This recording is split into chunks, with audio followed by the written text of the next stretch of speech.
హరి ఓం.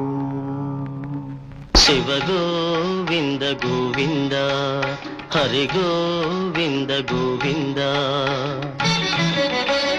ఉత్పాతములు ఎన్నో ఉత్పత్తిల్లేను, తోక చుక్కలు ఎన్నో పుట్టుకొచ్చేను, అంతు పొంతు లేని ఆపదల దేశము అల్లకల్లోలమైపోయేను.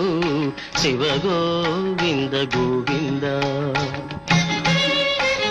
హంపిలో హనుమంతుడాగ్రహమున లేచి ఆర్భాటముగ కేక వేసేను. ఆ కేకలకు జనులు వదరిపోయేరు, ఆకురాలిన ఎట్టు రాలిపోయేరు. శివ గోవింద గోవింద.